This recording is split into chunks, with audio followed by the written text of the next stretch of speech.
앞서 VIP 발레 파킹팀 여직원에 대한 백화점의 구두 강요 이야기 전해드렸습니다.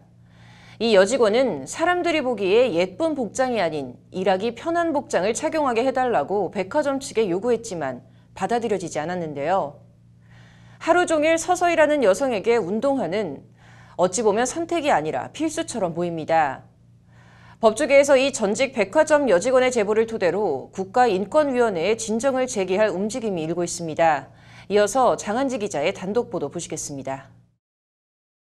남성에겐 허락되지만 단지 여성이란 이유로 허락되지 않는 발레 파킹 여직원의 운동화 착용. 물집도 잡히고 업무를 또 끝나고 나면 발이 아프고 또 이거는 그냥 저만의 문제이긴 한데 제가 내성 발톱이라서 특히 더 아팠거든요. 많게는 하루 400대의 차량이 오고 가는 가운데 여성만 오로지 검정 구두를 신고 이리 뛰고 저리 뛰고를 반복해야 하는 겁니다. 발레 파킹 하는 사람들을 문을 열어주면서 짐을 옮겨야 되는 부분이 있거든요. 짐을 옮기고 나르는 과정에서 뛰어다니는 부분이 있고 다시 또 승객들에게 인사를 하고 모셔다 드리는 부분에서 운동화가 훨씬 편리하다라는 얘기를 했어요. 그렇기 때문에 남성들에게는 이제 운동화를 준 부분. 법조계에선 발레 여직원에 대한 구두 착용 강요는 국가인권위원회법 위반이라는 주장이 나옵니다. 인권위법 제2조는 성별, 종교, 장애 등을 이유로 고용과 관련해 특정한 사람을 우대, 배제, 구별하거나 불리하게 대우하는 행위를 평등권 침해 차별 행위로 규정하고 있습니다. 법무법인 주원의 박지영 변호사는 A씨를 대리해 인권위 진정을 제기할 계획입니다. 시정 권고가 있었으면 좋겠고 분명히 인권위원회 법이나 그다음에 헌법 10조에 따르면 행복추구권 거기에서 파생되는 일종의 자기 결정권이나 일반 행동의 자유 등 여러 가지 권리들과 걸려있기 때문에 인권위 결정의 경우 법적 구속력이 없는 말 그대로 시정 권고입니다. 하지만 박 변호사는 인권위 권고가 실질적으로 규정이나 문화가 바뀌는 등 개선으로까지 나아갈 힘이 있다고 강조합니다. 박 변호사가 발레 파킹 직원 복장 문제에 대해 인권위 진정을 적극 추진하는 이유입니다. 법적인 강제되는 부분은 없는데요. 사실상의 강제가 있습니다. 예를 들어서 시정 공고 명령을 내렸을 때에는 이행 계획을 위원회에 알려야 되고 이행 계획대로 따르지 않았을 때에는 왜 그러야 했는지 그런 사유들을 위원회에 통지를 하게 되어 있기 때문에 사실상 그 사업주를 강제하는 발레 파킹뿐만 아니라 백화점 VIP 라운지, 회사 내 안내데스크, 화장품 가게 등 한국 사회 이면에는 하루 종일 서서 일하지만 구두나 치마 착용 또는 화장을 강요받는 이른바 꾸밈 노동이 곳곳에서 행해지고 있습니다. 라운지에 있는 여직원들도 너랑 동일한 복장 규정을 가지고 있다. 그래서 여기가 바뀌면 다른 데들도 바뀌는 부분이 있는 거예요. 실질적으로도. 그리고 이 파장이 이 친구가 말하는 것도 내가 오랫동안 구두를 신고서 서서 있는 게 힘든데 지금 백화점 내부에 있는 판매 사원들도 때문에 박 변호사는 발레 파킹 팀 여직원 구두 착용 강요 문제에서 나아가 한국 사회 전반적인 복장 문화 개선 운동으로 확대하고자 하는 바람이 있습니다. 이른바 한국판 구투 운동입니다. 구투는 구두를 뜻하는 일본말 쿠츠와 고통을 뜻하는 쿠츠 그리고 나도 당했다는 미투 운동을 합쳐 만든 용어입니다. 여성 직원에게 하이힐 착용을 강요한 일본에서는 지난해 여성 복장 규정 개선을 요구하는 구투 서명운동이 일어났습니다.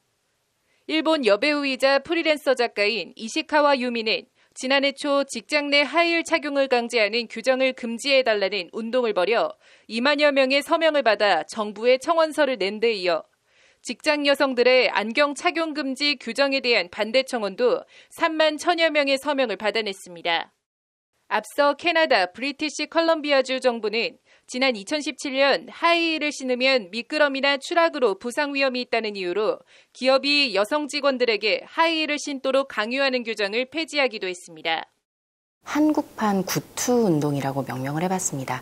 한마디로 여성들의 하이힐을 금지하는 그러한 운동을 말했던 건데요. 나중에는 안경도 쓰게 해달라 이런 식으로 여성들의 복장 차별 운동으로 널리 확산이 되게 되었어요. 한국판 구투 운동은 일종의 인권 운동이라고 보시죠. 구두, 치마 착용을 강요받는 여성들의 목소리만 대변하는 게 아닙니다. 남녀 차별이 아닌 인권 문제인 만큼 넥타이 착용 등을 강요받는 남성들의 목소리도 필요하다고 강조합니다. 남성들 쪽에서 볼멘 소리가 많이 나오고 있어요. 우리도 넥타이 차기 싫고 우리도 반바지 입고 싶은데 여자들보다 훨씬 획일화되어 있고 우리도 힘든 부분이 있다. 그래서 이 문제를 남성 여성의 싸움 대결이 아니고 근로 환경 혹은 남녀 모두에 대한 인권의 문제로 바라봐 주셨으면 좋겠습니다. 지난 2013년 인권위는 아시아나항공사 여성 승무원의 복장 규정과 관련해 차별을 시정하라는 결정을 내린 바 있습니다. 이후 승무원들은 바지를 입을 수 있게 됐고 구두나 매니큐어 색깔과 머리, 스타일까지 세세히 규율하던 복장 규정이 개선됐습니다. 인권위가 2013년도에 아시아나 승무원 관련해서 시정 권고를 내렸을 때 어떻게 말을 했냐면 여성 승무원도 기내의 비상 상황에 대비를 해야 되고 그다음에 탈출을 시도할 때 탈출도 도와야 되는데 그런 때에 치마가 불편할 수 있다. 그리고 바지를 입었다고 해서 일의 업무 효율성이 떨어진다는 아무런 증거가 없다라고. 이후 진해연은 파격적으로 청바지 유니폼을 선보였고 이마저도 활동이 불편하다는 의견을 받아들여 2019년 유니폼을 실용적으로 바꿨습니다. 항공계 전체 복장 문화를 바꾸게 된 겁니다. 박 변호사는 이번 사건도 같은 맥락에서 문제 제기가 가능할 것으로 보인다며 하루 종일 서서 서비스를 하는 다른 직원들에게도 파장이 미칠 것이라고 기대했습니다. 이 규정이 바뀌면 한 백화점 내 규정 전체가 바뀔 수도 있고 이 백화점이 바뀌면 유사한 다른 백화점이 모두 다 규정을 바꿀 수도 있는 것이고요. 백화점이 바뀌면 이와 유사하게 외형을 중시했던 대부분의 많은 회사들이 유니폼을 실용적으로 바꿀 수 있을 것이라고 생각합니다. 한국판 구투운동이 실용적인 근로환경과 복장 문화의 개선으로 나아갈 수 있을까요? 한 사람의 문제가 개인으로 끝나는 것이 아니고 그다음 여성으로 끝나는 것이 아니고 남성과 근로자들 모두를 아우를 수 있는 그런 실용적인 근로 환경을 만드는 부분에 많이 도움이 될 수 있을 것이라고 생각을 합니다. 박 변호사는 공동소송 플랫폼 화난 사람들과 함께 인권위 진정에 함께 참여할 공동진정인단을 모집하고 있습니다. 박 변호사는 남녀 구분 없이 많은 사람들의 제보와 인권위 진정 프로젝트에 참여가 필요하다며 인권위가 굉장히 중요한 문제구나 인식할 수 있게 동참을 바란다고 인터뷰를 마무리했습니다. 법률방송 장은지입니다.